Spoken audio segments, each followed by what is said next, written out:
Everyday life science by সূচনা চ্যানেলে সকল শিক্ষার্থীদের স্বাগত। আজকে আমি তোমাদেরকে পড়াবো ক্লাস 11 এর সেমিস্টার 2 এর চ্যাপ্টার 14 পরিপাক এবং শোষণ। তো এই অধ্যায়ে আজকে যে টপিকটি আমি তোমাদের সাথে আলোচনা করব সেই টপিকটি হচ্ছে ক্ষুদ্রান্ত। তো পুরো ভিডিওটি স্কিপ না করে দেখতে থাকো, চ্যানেলটিকে সাবস্ক্রাইব করে দাও, এছাড়া ভিডিওটি চটপট তোমাদের বন্ধুদের কাছে শেয়ার করে দাও। তাহলে চলো শুরু করা যাক। তো এই যে ক্ষুদ্রান্ত, এই ক্ষুদ্রান্ত হচ্ছে পাকস্থলীর পরবর্তী অংশই হচ্ছে ক্ষুদ্রান্ত। এটি পাকস্থলী, এই পাকস্থলীর ঠিক পরবর্তী অংশ হচ্ছে ক্ষুদ্রান্ত। এই ক্ষুদ্রান্তটা কোথা থেকে শুরু হয়? ক্ষুদ্রান্তটা শুরু হয় এই যে পাইরোলিক পার্ট আছে, এই পাইরোলিক পার্টের থেকে এই কিন্তু ক্ষুদ্রান্তটা শুরু হয়। ঠিক আছে, তো ক্ষুদ্রান্তটা দৈর্ঘ্য কতটা হয়? ক্ষুদ্রান্তের দৈর্ঘ্য হয় কত বলতো?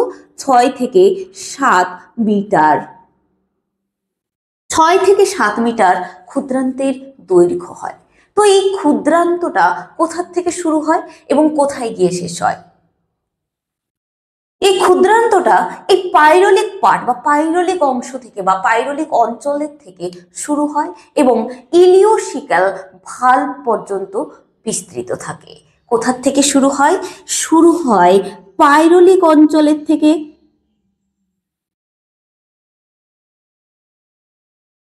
পাইরোলিক অঞ্চলের থেকে শুরু হয় এবং বিস্তৃত থাকে ইলিওসিক্যাল ভালভ পর্যন্ত।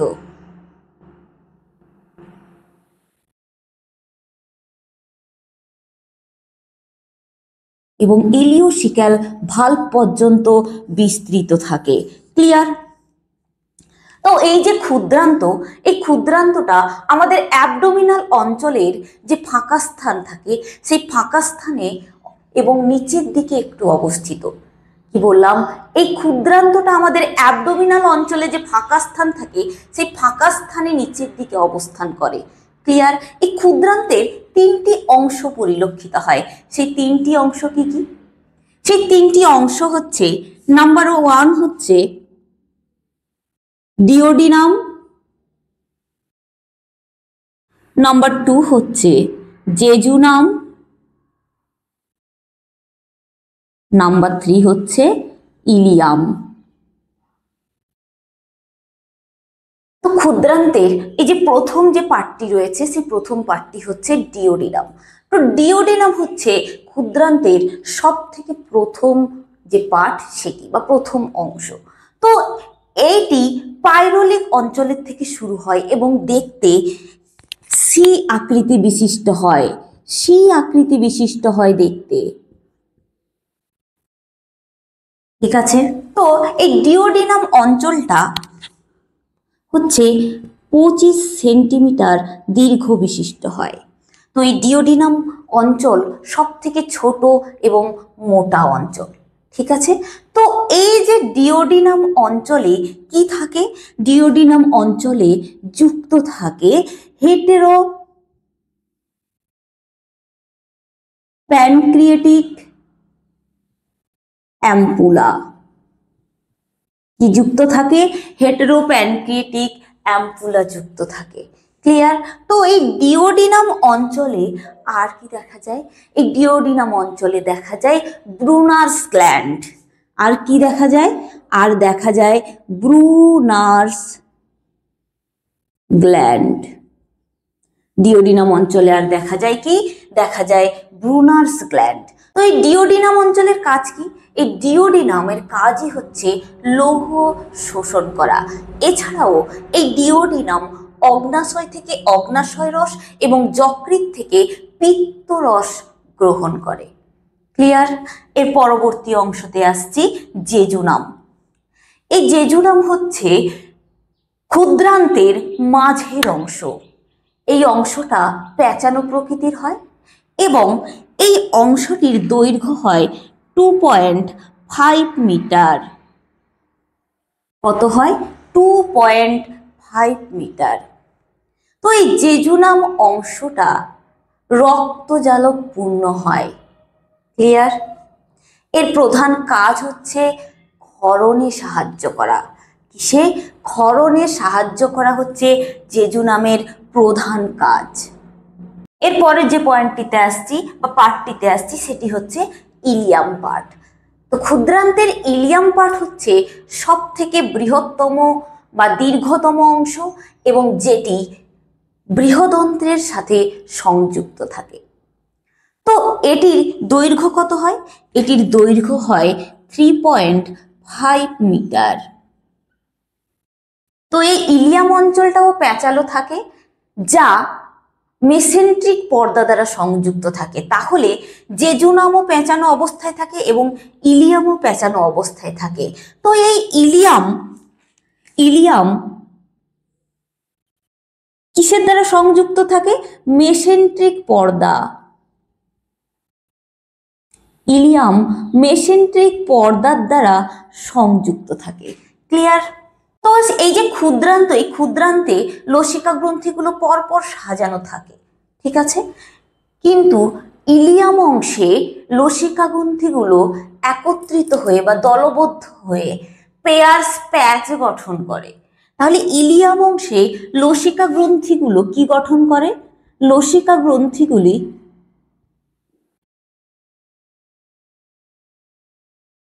কি গঠন করে? লসিকা গ্রন্থিগুলি গঠন করে পেয়ার্স প্যাচ। কি গঠন করে? পেয়ার্স প্যাচ গঠন করে। ক্লিয়ার? তো এই ইলিয়াম অংশের যে মিউকাস পর্দা রয়েছে সেখানে আঙুলের ন্যায় প্রবর্ধক দেখা যায়, একে বলা হয় ভিল্লি, ঠিক আছে? তো এই ভিল্লি কি করে? শোষণ তল বৃদ্ধি করে এবং শোষণে সাহায্য করে। ক্লিয়ার?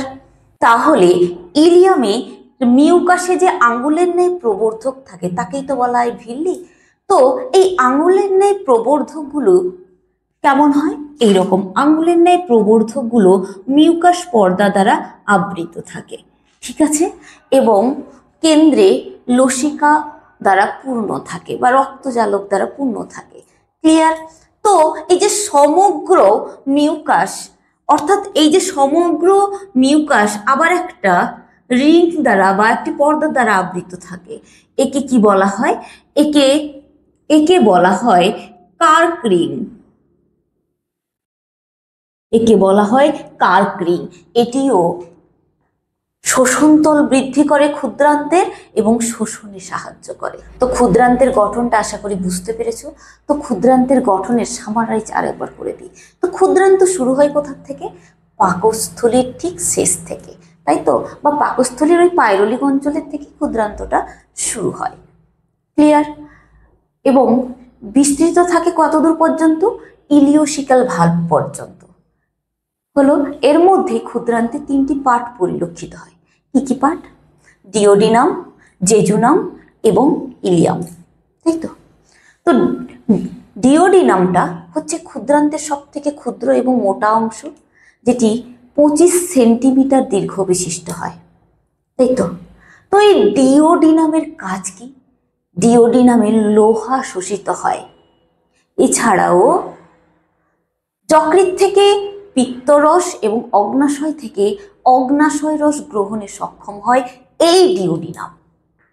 এই ডিওডিনামে ব্রুনার্স গ্রন্থি বা ব্রুনার্স গ্ল্যান্ড পরিলক্ষিত হয়। এর পরবর্তী আসছি জেজুনাম। ডিওডিনামের ঠিক পরবর্তী যে প্যাঁচালো অংশ রয়েছে এক ধরনের, সেটি হচ্ছে জেজুনাম। এটি 2.5 মিটার পর্যন্ত দীর্ঘ হয়। তো এই জেজুনামের কাজ কি? ক্ষরণে সাহায্য করা। এই জেজুনাম রক্তজালকপূর্ণ হয়। ক্লিয়ার? এরপরে আসছি ইলিয়াম, যেটি সব থেকে দীর্ঘতম একটি পার্ট বা অংশ। এটি একেবারে বৃহদন্ত্র পর্যন্ত বিস্তৃত থাকে। তো এটির দৈর্ঘ্য কত? 3.5 মিটার পর্যন্ত হয়, তাই তো? তো এই ইলিয়াম অংশে ভিল্লি পরিলক্ষিত হয়, কার্ক রিং পরিলক্ষিত হয়। তো এই যে ইলিয়াম অংশটা মেসেন্ট্রিক পর্দা দ্বারা সংযুক্ত থাকে, যেখানে ভিল্লি পরিলক্ষিত হয়, কার্ক রিং পরিলক্ষিত হয়। এই ইলিয়াম অংশের প্রধান কাজ হচ্ছে শোষণে সাহায্য করা। ক্লিয়ার? এরপরে যে পয়েন্টটিতে আসছি সেটি হচ্ছে ক্ষুদ্রান্তের ফাংশন বা কাজ। ক্ষুদ্রান্তের প্রথম কাজ হচ্ছে খাদ্য গ্রহণ। ক্ষুদ্রান্তের প্রথম কাজ কি? খাদ্য গ্রহণ। তো পাকস্থলীর থেকে অর্ধমণ্ডিত যে দলা খাদ্য সেটি ক্ষুদ্রান্তই মধ্যেই গৃহীত হয়, তাই তো। নাম্বার 2 এ আসছি।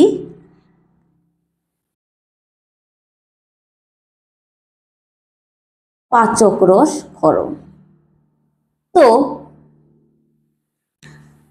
ক্ষুদ্রান্ত যখন অর্ধমণ্ডিত যে খাদ্যের দলা গ্রহণ করলো বা ক্ষুদ্রান্তে এসে পৌঁছালো, তখন সেখানে পাচক রস ক্ষরিত হয়। ঠিক আছে, সেই কি কি পাচক রস ক্ষরিত হয়? যেমন ধরো শর্করা ভঙ্গক উৎসেচক,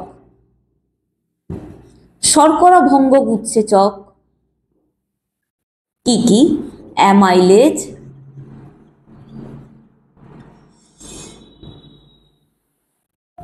মল্টেজ, আইসোমল্টেজ ইত্যাদি। আচ্ছা, এরপরে আসছি প্রোটিন ভঙ্গক উৎসেচক। প্রোটিন ভঙ্গক উৎসেচক কি? হচ্ছে ইরিপসিন। ঠিক আছে, আর একটি হচ্ছে ফ্যাট ভঙ্গক উৎসেচক, হচ্ছে আন্তরিক লাইপেজ।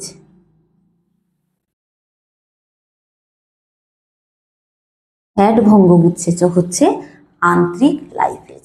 এগুলো ওই খাদ্যের সাথে মিশ্রিত হয়। এরপরে 3 নম্বর পয়েন্টে আসছি, পরিপাক। এই ক্ষুদ্রান্তে কিন্তু কার্বোহাইড্রেট, প্রোটিন এবং ফ্যাট জাতীয় খাদ্যের সম্পূর্ণ পরিপাক ঘটে। কি বললাম? ক্ষুদ্রান্তে কোন কোন ধরনের খাদ্যের সম্পূর্ণ পরিপাক ঘটে? কার্বোহাইড্রেট,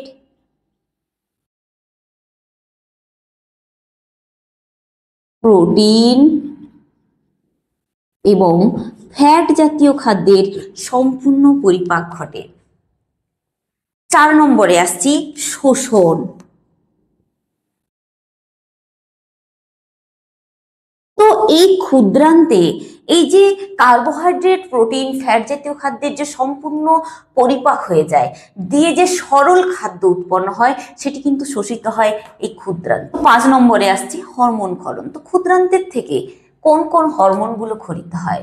সিক্রেটিন, কোলোসিস্টেকাইনিন, ভিলিকাইনিন প্রভৃতি ধরনের হরমোনগুলো এই ক্ষুদ্রান্তের থেকে কিন্তু ক্ষরিত হয়। তাহলে কোন কোন হরমোন ক্ষরিত হয় লিখে নিই আমরা। সিক্রেটিন,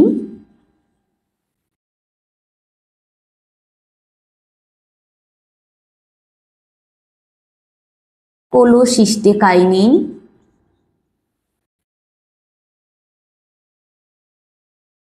ভিলিকাইনিন ইত্যাদি হরমোনগুলো ক্ষরিত হয়। ক্লিয়ার? তাহলে ক্ষুদ্রান্তের কাজটা বুঝতে পেরেছো। আর ভিডিওটিও এখানেই কমপ্লিট করছি। কারোর যদি কোনো প্রশ্ন বা কোয়ারি থাকে অবশ্যই কমেন্ট সেকশনে লিখে পাঠাবে এবং আমার চ্যানেলটিকে লাইক, শেয়ার, সাবস্ক্রাইব করে পাশে থাকা বেল আইকনটি প্রেস করে দেবে, যাতে আপলোড ভিডিওর পরবর্তী নোটিফিকেশন তোমাদের কাছে পৌঁছে যায়। ধন্যবাদ।